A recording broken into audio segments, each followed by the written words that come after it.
मोदी सरकार के नए वक्फ कानून को लेकर देश में घमासान मचा हुआ है।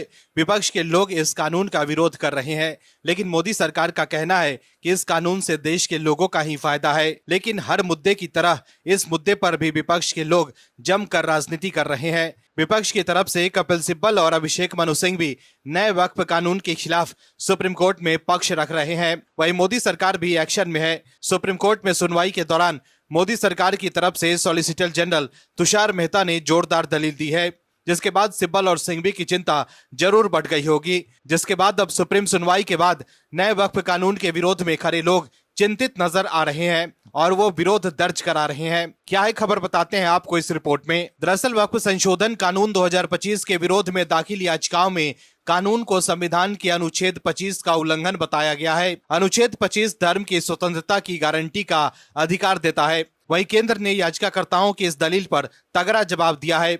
केंद्र की तरफ से सॉलिसिटर जनरल तुषार मेहता ने सुप्रीम कोर्ट में कहा था कि हिंदू कोड बिल लाया गया और हिंदुओं, ईसाइयों, सिखों और बौद्ध समुदाय के अधिकार छीने गए। तब तो किसी ने नहीं कहा कि मुसलमानों को क्यों छोड़ा गया। वहीं दिल्ली में वक्फ कानून को लेकर ऑल इंडिया कौमी तंजीम काउंसिल की बैठक हुई है, जिसमें कई बड़े मुस्लिम नेताओं ने शिरकत की। इस मीटिंग में भाग लेने के बाद कांग्रेस नेता दानिश अली ने वक्फ एक्ट को लेकर बयान दिया है। उन्होंने कहा है कि यह संविधान पर हमला है। न्यूज एजेंसी से बातचीत में दानिश अली ने कहा है कि पूरे देश में वक्फ के खिलाफ बैठकें, प्रदर्शन और सभाएं हो रही है। आज हमारी काउंसिल की बैठक हुई है। हमें इस देश में किसी भी हालात में वक्फ एक्ट को स्वीकार नहीं करना चाहिए। वहीं सुप्रीम कोर्ट में वक्फ बिल की सुनवाई के दौरान केंद्र सरकार ने इसे इस्लाम से अलग बताया था, जिसके बाद all India Muslim personal law board ने सभी मुस्लिम ऑर्गेनाइजेशन से वक्फ बिल संशोधन को निरस्त करने तक विरोध प्रदर्शन करने की अपील की है।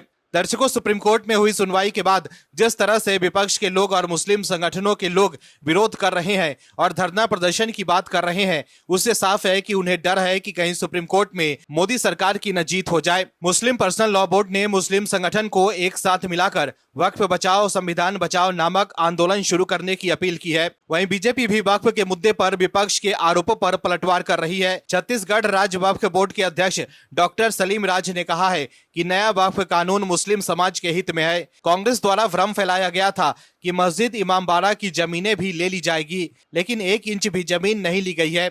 नया वक्फ बिल मुस्लिम समाज की तरक्की और शिक्षित करने वाला है। उन्होंने कहा कि रेलवे और सेना के बाद वक्फ बोर्ड सबसे बड़ा है, लेकिन आज मुसलमान की हालत दयनीय हो चुकी है। वक्फ प्रॉपर्टी में समाज के ठेकेदारों और कांग्रेस के नेताओं का कब्जा है। वक्फ बोर्ड भू बिचौलिए के रूप में काम कर रहा है। आज तक वक्फ ने ना कोई स्कूल, अस्पताल बनवाए और ना ही किसी तलाकशुदा महिलाओं के हित में काम किए हैं। वक्फ बोर्ड में समाज के कुछ प्रमुख लोगों का ही कब्जा है और वही इसका फायदा उठा रहे हैं। दर्शकों, सवाल है कि क्या मुस्लिम संगठन और कांग्रेस नेता दानिश अली को सिब्बल और सिंघवी पर भरोसा नहीं है? अगर सिब्बल और सिंघवी पर भरोसा होता तो विपक्ष के लोग आंदोलन की बात नहीं करते, क्योंकि वो सोच रहे होते कि वो तो सुप्रीम कोर्ट में जीत ही जाएंगे। लेकिन अब सुप्रीम कोर्ट में सुनवाई खत्म होने के बाद फिर से वक्फ कानून के विरोध में लोग प्रदर्शन की बात करने लगे हैं। ऐसे में सवाल है कि क्या उन्हें अंदाजा हो गया है कि सुप्रीम कोर्ट में सिब्बल और सिंघवी की दलीलें काम नहीं आएगी।